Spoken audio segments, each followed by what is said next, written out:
Welcome to Balloon Twisting Basics. I'm your host, Keith Coast, and I am so glad that you made the decision to take this course with me because we're going to have some fun. I have been twisting balloons for a long time. And when I say a long time, I'm talking like over 25 years now. And it's hard to believe it's been that long, but it has. And out of all the things that I've learned in the variety arts, from magic to juggling to musical instruments to whatever I'm doing, I'm telling you, balloons has been the one thing that I have always taken with me everywhere I go. And they have more possibilities, and they're just fun to play with. And everybody loves balloons, unless, of course, you don't. I always make that disclaimer. But most people, for the most part, love balloons. And I think you're going to love balloons too, because you're going to start to see how much fun they are to make, how creative you can be with them, and the reaction that you get from other people, from kids to adults. They love balloons. So, are you guys ready? Let's get started. First off, let's just talk about the different kinds of balloons that there are.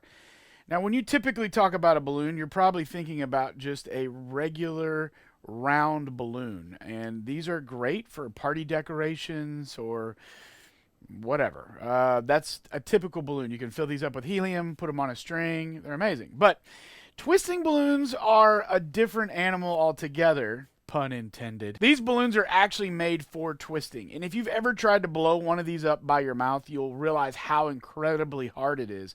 That's because the rubber on these balloons are thicker on the walls. And they're literally made to take the abuse of twisting and turning.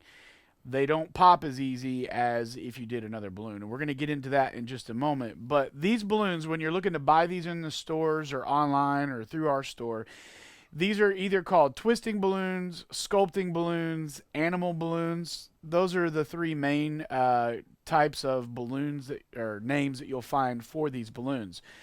And that's what they're made for. They're made for twisting. So just so you know, whenever you're twisting these, I know your tendency is going to be like, oh man, it's going to pop. If you don't like squeaking and popping, this is not the hobby for you. Guys, it's just going to happen. Even with me, I'm a veteran. I've been doing this for a long time, and I still pop balloons. It's not usually my fault. It's usually the balloon's fault. But, you know, I love them anyways. These are twisting balloons, and that's what this course is going to focus on, are these kinds of twisting balloons. Now, there's actually different sizes of twisting balloons. This one is called a 260. Sometimes I'll use 160s, and then they have all different kinds of sizes or whatever. But 260s and 160s, if you're twisting balloon animals, those are the ones you're going to want. The reason they're called a 260 or a 160 is when fully inflated, it should be 2 inches in diameter and 60 inches long. A 160 is 1 inch in diameter and 60 inches long, just so you know. That's what those are called, and that's what this course is going to focus on. So if you have some 260s or some 160s, guys, grab them, and we're going to get started twisting, and we're going to have some fun. So blowing up a balloon is the first step that you have to do, right? Now, I know your first inclination is going to be to want to blow these up by mouth, but I'm going to try to talk you out of that as best I can. Now, can I blow them up by mouth? Absolutely, I can. I don't know why I can do it, and I can do it very easily, and not to show off, but actually I only do it to show off. I can blow 2 of these up at the same time. And maybe if we get through this course and we have some time to kill, I'll show you how I can do that, but I don't want to explode my head. It takes a lot of pressure to blow these up, and that's why you're going to need a pump. I have this pump right here. This is just a Qualitex. This is a classic Qualitex pump. This is one I always encourage people to get. There's other brands, there's other stuff, but this one, it is not fancy. It's sturdy. It puts air into a balloon, and that's what you need it. And I like this one too because the bottom actually comes off here. And you can actually store. Look at this. Totally forgot I had all these balloons in here. Look at this. I've got it'll store up to 30 balloons in here. And especially when you're traveling and you want to keep things light, look, you can put all your balloons in here. You can throw this little lid on, and you can still pump. It's fantastic. Okay, so I use a pump. Now, there's different kinds of pumps.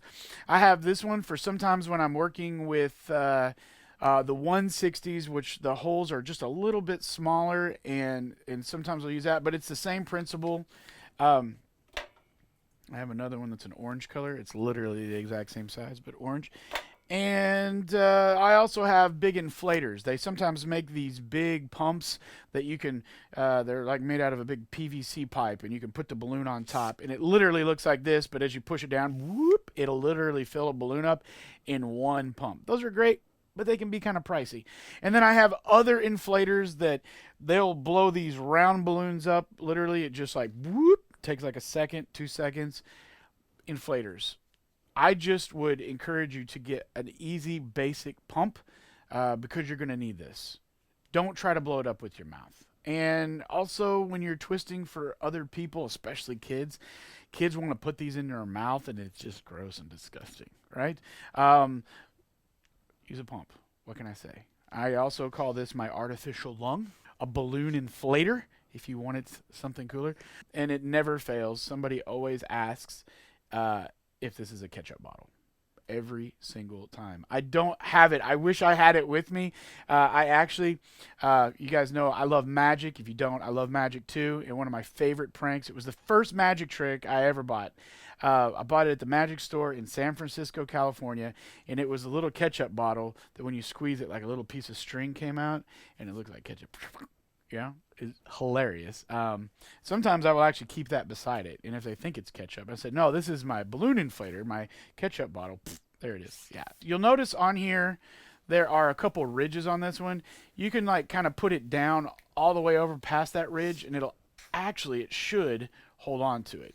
But to be honest with you, I don't trust them because once you get to a certain point, they're gonna fly off. So I always recommend just putting it on and holding it on with your fingers like this. And when you're blowing the balloon up, to blow this balloon up all the way, it's going to take about 5 or 6 pumps, okay? Now, they do have some pumps that actually, when you push in, it pumps, and when you pull out, it pumps. This one is just one directional. So it's going to go 1, 2, 3, 4, 5, 6, 7, 8. So it took 8. All right. So check that out. So that is how you blow up a balloon. Next, I'm going to show you how to tie a balloon. Tying a balloon is just as important as blowing a balloon up because if you don't tie a balloon, you can't twist a balloon. It's that simple. Okay. So do this. You're going to put it in. And for the sake of this, I'm not going to blow it up very much. I'm just going to do 1, 2 pumps here. Okay. Now, I have seen some people in this world, especially children, whenever I go to do like a balloon twisting class. And a lot of kids will just sit here and they will just twist and twist and twist and twist and twist and twist until like the balloon actually will sometimes stop itself. But don't do that. Okay. Don't do that. But here we go. We're going to twist this up. Now, running into, when you twist a balloon, sometimes you're not going to have enough room to tie the balloon off. So let me show you a trick to this. Grab it at the very top here. You're going to grab it at the very top, and you're going to pinch the top to where nothing comes out. Then come down here and pinch off about 1 inch or 2, just about 1 inch, like a bubble like that, and then let go from this hand right here. Now, look at all this room you have. So now you can pull that around your fingers and tie it off. Just basic balloon twisting. So now we're going to take this balloon, and what we're going to do is these 2 fingers right here, we're going to take this balloon and we're going to wrap it around these 2 fingers, and then this crack in between, this space, this crevasse in between your index finger and your middle finger, we're going to come over to the side here, and then we're going to tuck it in like that. And then when we do that, we're going to grab it with these 2 fingers here, and then we're just going to let these out, and then boom, you have twisted the balloon. There's now a knot in there. How amazing is that? I know this is simple, and some of you know how to do this, but I have realized that there are a lot of people in the world that don't know how to do that right there, okay? Matter of fact, I'm going to show you again. Are you ready? Watch this. Oh, no, I have, and I'll show you how to do that later. I don't have enough to tie off. So remember, I'm going to come down here. I'm going to pinch off that much like that, and now I have enough, okay? I'm going to come back around here in between that little crevice in between our fingers. We're going to pull out like that, and boom, slide those fingers out, and there you have tied a balloon knot. And Now we know how to inflate a balloon, and now we know how to tie a knot. We can start twisting. There are a few other balloon tools you might need in your journey. An inflator, number one, most important. The next couple of things are optional, but they'll make your balloon twisting experience much more enjoyable. I always recommend getting something to cut the balloons with. You're like, cutting the balloons?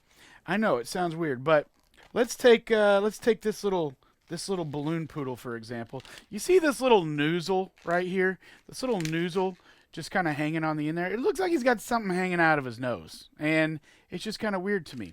And so I like nice, clean, crisp balloons. So we're going to cut it off. So all we're going to do is I'm just going to take this right here, and I have a little pair. These are just like little bitty kid scissors for kindergarten. And these are fantastic. You don't need anything fancy. I actually like to use letter openers, and I just didn't have them in my kit today, but those work really fantastic as well. But little scissors like this, and you're just going to cut right above the knot. Don't cut on the knot, because then it'll disintegrate the balloon. But we're just going to cut kind of close, boom, like that. And then look at that. See how clean that looks now? Look how clean that looks. And it's great. Especially back in the old days when I used to like blow up balloons with my mouth, pre-pandemic world. I always used to cut that part off anyways, because that's what used to touch my lips. But I'm going to show you again real quick on this balloon. We're going to just pull this little nozzle up here like this. And then you're going to cut right above that knot. And just see how much cleaner that looks. It just looks fantastic. So I would recommend getting some sort of a little cutter like that. And then I would get you a nice assortment of markers. I've got black, red, blue, green, because sometimes you may want to just kind of play around with the balloons. And you can take and maybe put a little eye on them. Just kind of a little bitty eye like that. And you can kind of see right there. So you can kind of give the little puppy dog some features. If you wanted to make a tiger, you could make some little stripes on it. Or a zebra, you could put some stripes on it. I'll show you guys in some other videos a lot more of what you can do with markers. But for now, those are the basic tools that you need. The inflator, something to just snip off the ends with. And don't use your teeth, by the way. It's just gross. And it's bad for your teeth. According to my dentist. And maybe something to mark on the balloons with. Other than that, you're ready. Let's do this.